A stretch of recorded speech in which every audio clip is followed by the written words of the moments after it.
Allez, c'est parti pour ce nouveau live du mardi midi, un nouvel horaire. On a changé un petit peu ça. Bon, purement une question de. Hop, attendez, juste j'allume ça. C'est purement une question d'organisation pour moi. Après, je sais que vous regardez pas mal en replay. Donc, bienvenue dans ce live. On va parler de l'ingrédient en fait qui te manque pour sortir du yo-yo. Pour ne plus faire ce fameux je perds du poids, je le reprends, je perds du poids, je le reprends, etc. Donc, vraiment, l'ingrédient qu'il te manque pour vraiment réussir ta perte de poids. Alors juste m'assurer que le son est bon, s'il y a des connectés, si vous pouvez me dire en commentaire simplement si le son est ok. Ça devrait être bon normalement, donc voilà, simplement me le dire. Et si vous regardez aussi ce live en replay, mettez-moi le petit hashtag replay qui va bien derrière, ça me fait toujours plaisir. Alors l'ingrédient qu'il te manque pour réussir ta perte de poids, pour ne plus faire le yo-yo. Tu vas voir que ça n'a rien à voir avec ce qu'il y a dans ton assiette. J'aimerais te raconter une histoire. Cette histoire, c'est celle de Valentina, qui est une de mes anciennes coachées qui, donc on a les personnes qui suivent la méthode femme, hein, on s'est au téléphone très régulièrement, et du coup, lors de nos échanges, de nos coachings, lors d'un de nos notre rendez-vous, je vais y arriver, elle me dit, ben, François, alors, je crois que je mange trop, qu'est-ce que tu en penses si j'enlève ci, si j'enlève ça, si je modifie ça, etc., etc. Elle avait ce questionnement-là. Donc ce questionnement-là, c'est quoi? C'est ce que j'appelle un questionnement de surface. D'accord? Un questionnement de surface, c'est quoi? C'est un questionnement qui a trait à des choses extérieures qui viennent impacter ta perte de poids. Est-ce que je mange trop ou pas assez? Est-ce que je dois manger ça? Est-ce que je dois pas manger ça? Est-ce que je dois faire un peu plus de sport, moins de sport? Est-ce que je dois aller marcher? Est-ce que je dois... Toutes ces choses-là qui sont externes et sur lesquelles tu comptes pour perdre du poids. Ce questionnement de surface, ces éléments de surface, c'est ce qui constitue 100% certainement de toutes les méthodes que tu as essayées jusqu'à aujourd'hui. C'est ce qui constitue 100% des méthodes de type régime, rééquilibrage, méthode X, Y, Z du camp, etc., que tu as pu voir, diététiciens, tout ça.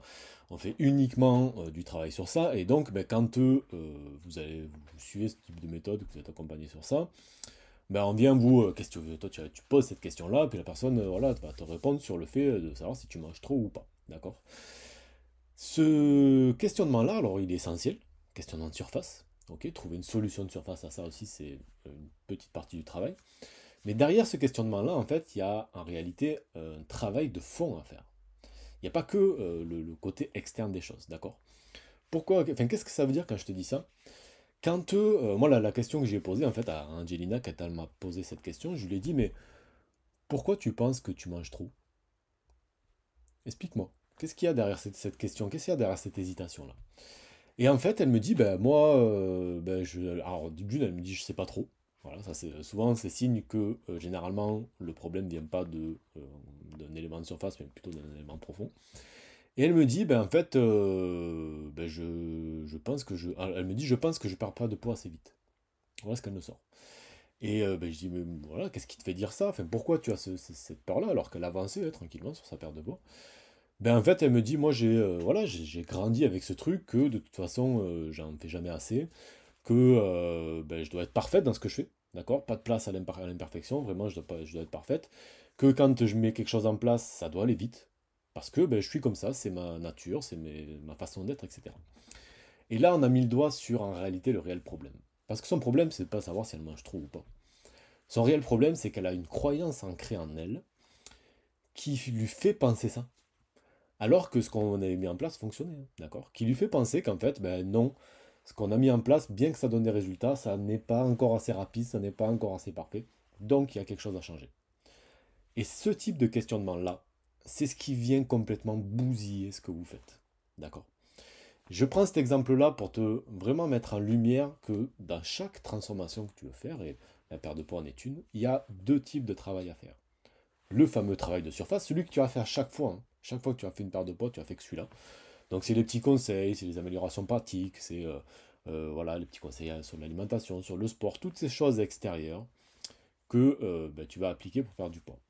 Et le second type de travail, c'est le travail de fond, qui en réalité représente 70 à 80% de ce qui doit être fait en réalité, qui est le travail sur tes croyances, sur tes pensées, sur tes habitudes, sur tes émotions, comment elles viennent t'impacter, en quoi toute ton éducation, toutes tes croyances viennent impacter en fait ce que tu fais par rapport à ta perte de poids.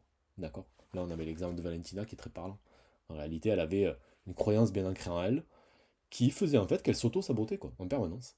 Voilà. Alors là, sur ce type de problème-là, tu peux faire tout le travail de surface que tu veux, hein, tu peux rajouter tout le sport que tu veux, tous les régimes que tu veux. C'est voué à l'échec, tant que tu n'as pas réglé ce problème-là qui est beaucoup plus interne. D'accord? Donc si tu fais vraiment que ce travail de surface, il y a une chose à comprendre, c'est que tu auras toujours le problème qui est réellement à la racine de ces problèmes de surpoids, qui sont plus en fait ce problème, c'est plus un problème d'éducation, de croyance, de choses ancrées en toi. Tu vois, il y a aussi d'autres choses qui reviennent souvent, c'est ah mais moi je suis une grosse mangeuse. Ok, qu'est-ce qui te fait dire ça? Ben depuis petite c'est comme ça, je mange beaucoup, mes parents m'ont dit que j'étais une grosse mangeuse, etc., etc., etc. Ça, tant que tu n'as pas déconstruit ce type de croyance-là, de pensée-là, d'habitude en fait de vie-là, ben, tout ce que tu vas pouvoir faire à côté, en termes de travail de surface, ne pourra pas durer et ça va être le yo-yo assuré. Voilà, tout simplement. Donc une chose à faire pour faire ce travail de fond, qui est très important. Hello Myriam, j'avais pas vu ton message. Merci, si le son est bon, c'est le principal. Donc une chose à faire pour faire ce travail de fond, ben, la première chose pour moi, c'est de ne pas le faire toute seule. Parce que alors, je compte plus le nombre de personnes qui me disent, quand on évoque ça, notamment lors des bilans personnalisés, elles me disent oui, mais je fais déjà un petit travail sur moi. Ma diététicienne m'a dit que je devais un petit peu m'observer, etc. Euh, Ça, c'est vraiment gratter à peine la surface, d'accord? Normalement, une personne qui te fait faire ce travail-là, elle t'accompagne à le faire, complètement, d'accord? Elle te donne une méthode, pas à pas, prouvée, qui a marché sur plein de gens, et elle t'explique vraiment ce que tu dois faire dans ton quotidien pour mettre en place des choses pour évoluer sur ça. C'est pas juste de dire, ah ben, madame, observez-vous, ok? Quand vous avez envie de manger, observez-vous. Alors, ce genre de conseil, ça n'a jamais amené personne nulle part, hein. Clairement, c'est d'une trop généraliste. C'est surtout le fait de personnes qui ne comprennent pas, en fait, voilà, qui n'ont pas de méthode pour gérer ça, qui ont juste du travail de surface à vous proposer.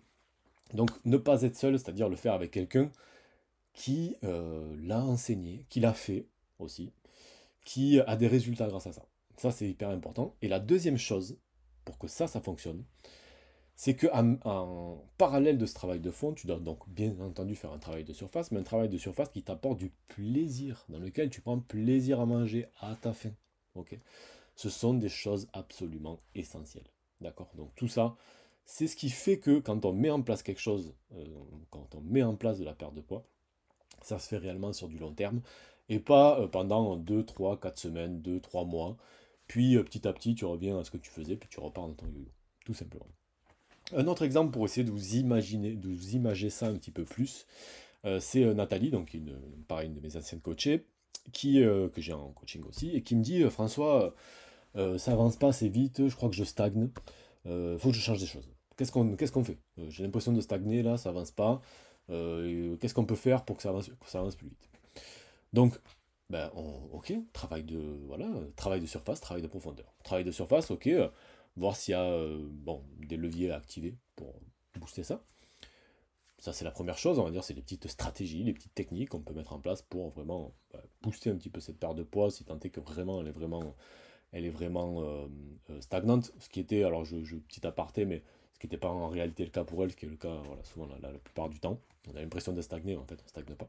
Donc travail de surface, ok, mais travail de fond. C'est-à-dire prendre conscience que ce que tu fais, ça fonctionne. Que tu peux pas sortir de ces croyances, de ces habitudes de pensée qui sont que tu dois forcer ton corps pour perdre du poids.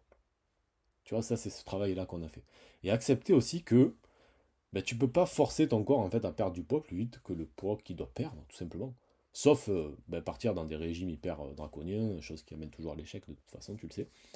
Et accepter aussi, intégrer cette pensée-là dans ton quotidien, que ben, ça doit aller à la vitesse où ça doit aller, tout simplement. Et on en revient du coup à cette notion de plaisir dans la perte de poids, qui devient du coup ben, encore plus essentielle, parce que si tu prends pas plaisir en fait à perdre du poids, c'est forcément voué à l'échec en réalité. Parce que une perte de poids, c'est pas, il faut pas rêver, hein. Euh, Tu vas pas perdre, je sais pas, une personne qui a 20 kilos peut-être à perdre. J'ai quelques exemples, moi, de personnes qui l'ont perdu assez rapidement, pas très rapidement, mais qui perdaient, voilà, qui ont perdu ça en 5-6 mois. Mais c'est des trucs assez exceptionnels, d'accord, dans ce qu'on fait. Pour la plupart des gens, perdre du poids au rythme où ils doivent le perdre et en prenant plaisir à le faire, c'est forcément un peu plus long. Ça peut être de l'ordre de 2-3 kilos par mois dans ces eaux-là. 1, 2, 3 kilos par mois selon les personnes. D'où l'intérêt, quand on applique ce type de méthode-là, qu'il y ait du plaisir. Qu'il y ait du plaisir dans ta pratique. d'accord? Que tu prennes plaisir en fait à perdre du poids. Pour qu'au final, ben, l'objectif soit secondaire en réalité, parce que tu te sens bien dans ce que tu fais. D'accord? Donc ça, c'est absolument, voilà, il y a plusieurs notions qu'on a vues là, mais s'il y a une chose que je veux que tu retiennes, c'est que l'ingrédient qui te manque aujourd'hui pour sortir du yo-yo, pour vraiment être dans l'anti-yo-yo, c'est que, ok, ce que tu manges, ton activité, etc., c'est important, mais c'est qu'une fraction en réalité du travail qu'il y a à faire. Il y a un travail de fond à faire sur toi, sur tes habitudes, sur tes croyances, sur tes pensées, sur tes émotions, qui est absolument, absolument, absolument essentiel. Et nous, c'est ce qu'on fait ben, dans la méthode femme. Donc, ben, voilà, c'est quelque chose de super important et moi sur lequel je me bats beaucoup parce que je trouve que c'est trop souvent mis de côté. C'est quand même toujours mis de côté, alors qu'en réalité, le problème, on va dire, racine, c'est celui-ci. Voilà ce que je voulais vous partager pour aujourd'hui. Je vous souhaite une excellente fin de journée. J'envoie les liens du replay pardon, à tout le monde et je vous souhaite un bon mardi, une bonne fin de journée.